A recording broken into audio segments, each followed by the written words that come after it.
સમજતા કોંગ્રેસના ઉમેદવાર આપનો જેનીબેનને મત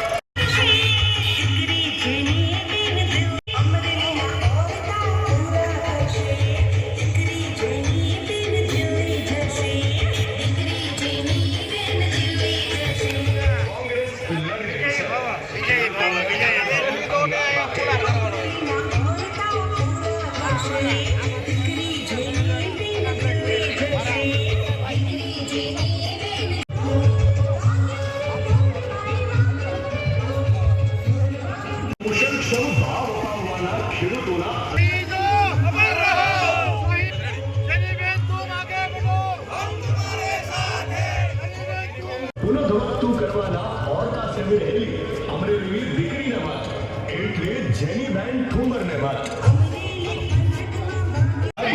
લાઠી અને સાવરકુંડલાની શિક્ષિત લડાયક યુવા મહિલા ઉમેદવાર જે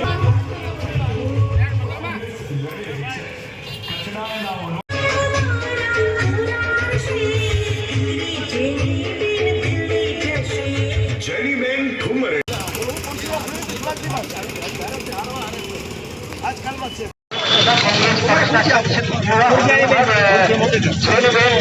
आप लोग किसको पवित्र मत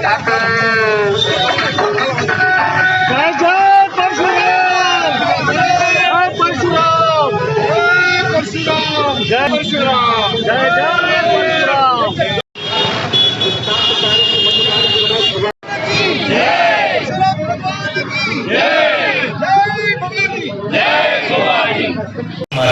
સંસદમાં બુલંદ અવાજ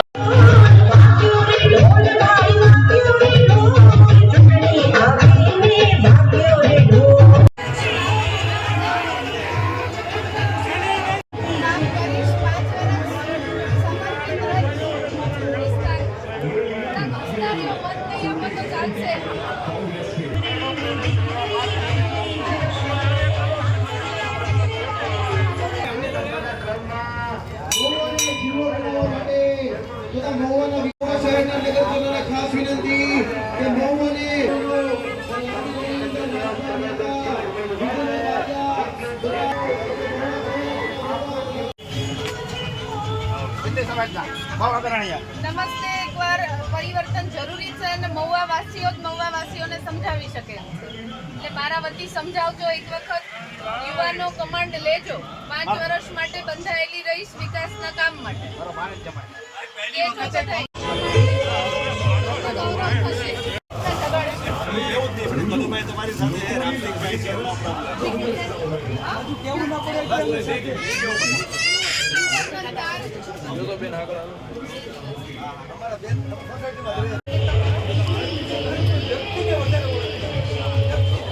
પરીક્ષાઓમાં છાશવારે પરિવર્તન લાવો. 15 વર્ષ થઈ ગયા અમે લોકો ખેડૂતો 15 વર્ષે થોડા મટકી દઈએ છીએ. હવે વેપારીઓ બનલો તો સારું છે. લાકડીઓ દાન કરજો. ઉમેદવાર છું તમારી.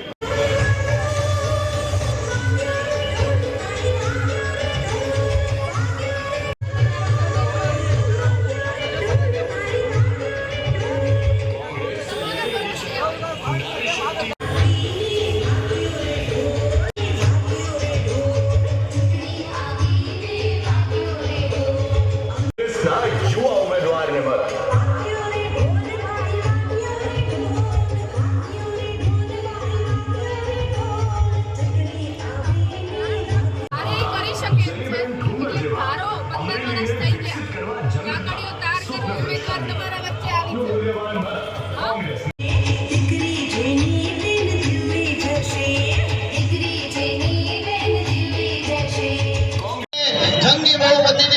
વિજય બનાવો.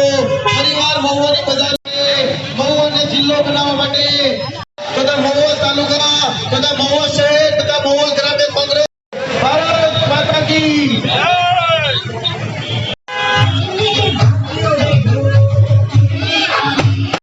મત એટલે બેરોજગાર યુવાનોના રોજગારના હક માટે સંતૃપ્તિ કરવા માટે બજારના અનેક આગેવાનો, માતાઓ, બહેનો અમે હાથ છોડીને વિનંતી કરીએ છીએ.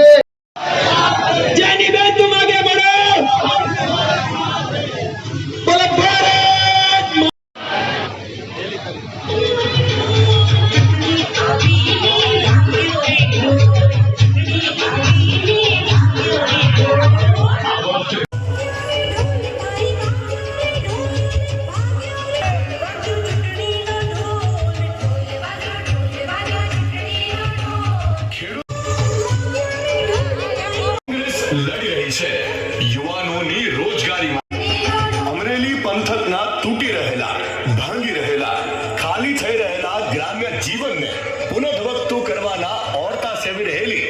ઉમેદવાર અમરેલી જિલ્લાના જેનીબેન જીતી જવાના છે.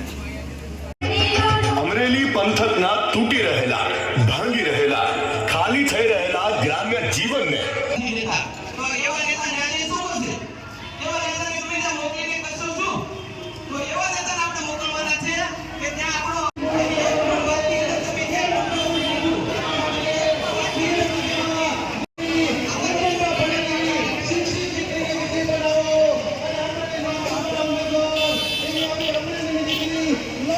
છાશવારે ઘટતી પેપર લીકની ઘટનાઓથી પરેશાન વિદ્યાર્થીઓના દર્દને જાગૃત ઉમેદવારને મત.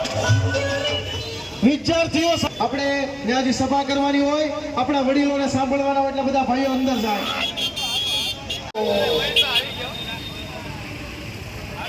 કેટલા માણસ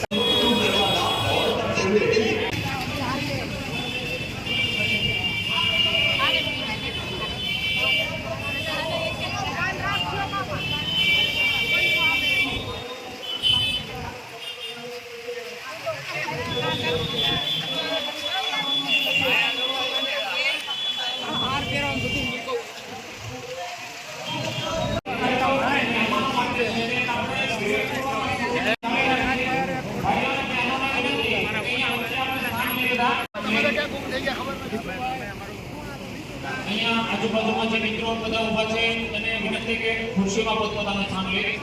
ભાજીને ટકે શેર ખાજા આવી એક કવિતાઓ છે. જીએસટી 18% બધાની ઉપર જીએસટી બધા 18%. અને ગેસનો બાટલો રાજસ્થાનમાં 500, ગુજરાતમાં 1200, મધ્યપ્રદેશમાં 500, ગુજરાતમાં 1200. અરે આ કઈ રીતની વાત? એટલે આ બધી વસ્તુ અને વારંવાર છાપામાં મોટા મોટા ફિગર આપે કે આટલા 1000 કરોડનું જીએસટી આવી ગયો. તમે લૂંટવા જ બેઠા તો પછી લૂંટાય જ ને. એટલે ધ્યાન રાખજો મારા સાહેબો. આ બીજેપી માટે એક મેં રચના લખી છે. એ રચના એની અંદર બધી વસ્તુ આવી જાય છે. એ રચના હું તમને સંભળાવું અને પછી મારું વક્તવ્ય પૂરું કરું. આ વક્તવ્ય છે કે બુધને કાંટા મળ્યા અને ગાંધીને ગોળી મળી. બુધને કાંટા મળ્યા અને ગાંધીને ગોળી મળી. ત્યાં દિવાળી હતી, અહીં ખૂનની હોળી મળી. બુધને કાંટા મળ્યા અને ગાંધીને ગોળી મળી. ત્યાં દિવાળી હતી, અહીં ખૂનની હોળી મળી. ચુસ્ત સુરક્ષાની વચ્ચે સેવકો ભાષણ કરે છે. રાહુલની જેમ આમ ખુલ્લે આમ નથી નીકળતા, છુલ્લી છાતી રાખીને. ને પાછા કહે છે કે 36ની છાતી છે. 36ની છાતી હોય તો આવો પ્રજાની વચ્ચે. એટલે બીજી લાઈન છે કે ચુસ્ત સુરક્ષાની વચ્ચાળે સેવકો ભાષણ કરે છે. સેવકો ખંધા હતા અને પ્રજા ભોળી મળી. સેવકો ખંધા હતા અને પ્રજા ભોળી મળી. આજ ભ્રષ્ટાચાર એનો એક શિષ્ટાચાર છે. ઉમેદવાર જેનીબેન ઠુમ્મરની સભામાં આજે જેનીબેન અહીંયા એક માણસ બેઠો છે ને, 1000 મત લાવી શકે એવા કેપેબલ લોકો છે. એને મારે જેનીબેન વિશે કંઈ કહેવાની જરૂર નથી. એને જેનીબેન વિશે કંઈ કહેવાની નથી. એને ખબર છે કે એક બાજુ એક 4 ચોપડી ભણેલો ઉમેદવાર છે અને આપણે આ MBA દીકરીને દિલ્હી મોકલવાની છે. આ MBA દીકરીને દિલ્હી મોકલવાની છે. મારી તમને બધાને એક જ અરજ છે કે 7મી તારીખે એક જણ પોતે જેનીબેન છે એમ કરીને 1000 મત નંખાવી દો એટલે દિલ્હી પહોંચી ખરી એમ નક્કી કરી અને વિરમું છું. જય હિન્દ, જય ભારત. કારણ કે 5 વાગે આચારસંહિતા લાગી જાય. હવે આના પછી 5 વાગ્યા સુધીની બીજી કોઈ સભા ન થાય એટલે મહુવા ખાતે ચૂંટણી પ્રચાર જ્યારે પૂરો થવા જઈ રહ્યો છે ત્યારે આપને સંબોધન કરવાની તક મળી છે, તમારી સાથે રૂબરૂ થવાની તક મળી છે. ત્યારે સૌ પ્રથમ તો આપ સૌનો અહીંયા ઉપસ્થિત આ તડકામાં બેસેલા તમામ આગેવાનોનો હું ખૂબ હૃદયપૂર્વકની મારી આભારની લાગણી વ્યક્ત કરું છું. મારી સાથે મંચ ઉપર ઉપસ્થિત જિલ્લા કોંગ્રેસ સમિતિ ભાવનગરના પ્રમુખ માનનીય રાજભાઈ ગઢવી. આ ચૂંટણી ચાલુ થઈ ત્યારથી ગઢવી જ આવે છે.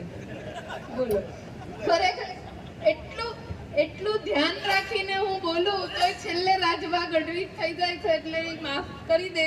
રાજભા ગોહિલ, અમારા આગેવાન કનુભાઈ કલસરિયા, રાજભાઈ મહેતા, વિજયભાઈ બારૈયા, પૂર્વ ધારાસભ્ય પ્રવીણભાઈ રાઠોડ, પૂર્વ ધારાસભ્ય તળાજા કનુભાઈ, અહીંયા શહેર કોંગ્રેસ સમિતિના પ્રમુખ મિલનભાઈ, તાલુકા કોંગ્રેસ સમિતિના પ્રમુખ વીડી, અહીંયા ઉપસ્થિત આમ આદમી પાર્ટીના બીડી રાઠોડ, જેબી રાઠોડ સાહેબ, પિન્ટુભાઈ, પરેશભાઈ ઝીંઝાળા, બાબુભાઈ, ભરતસિંહજી વાળા અને મંચસ્થ આગેવાનો, અહીંયા ઉપસ્થિત અમારા મહિલા કોંગ્રેસના પ્રમુખ બેન શ્રી ભાવનાબેન, સહકારી આગેવાન ગેલુભાઈ, કિરીટભાઈ, અહીંયા બધા જ મારા મંચસ્થ વડીલો, આગેવાનો, તાલુકા કોંગ્રેસ સમિતિ, મહિલા કોંગ્રેસ સમિતિના બેન જયશ્રીબેન સહિતની આખી અહીંયા ટીમ કોંગ્રેસની, આજુબાજુના ગામડેથી પધારેલા આગેવાનો, વડીલો, યુવાન મિત્રો, માતાઓ, બહેનો અને બાળકો. એક મિનિટ જોજો, પડતા નહીં કાકા, પડતા નહીં, ધીમે ધીમે.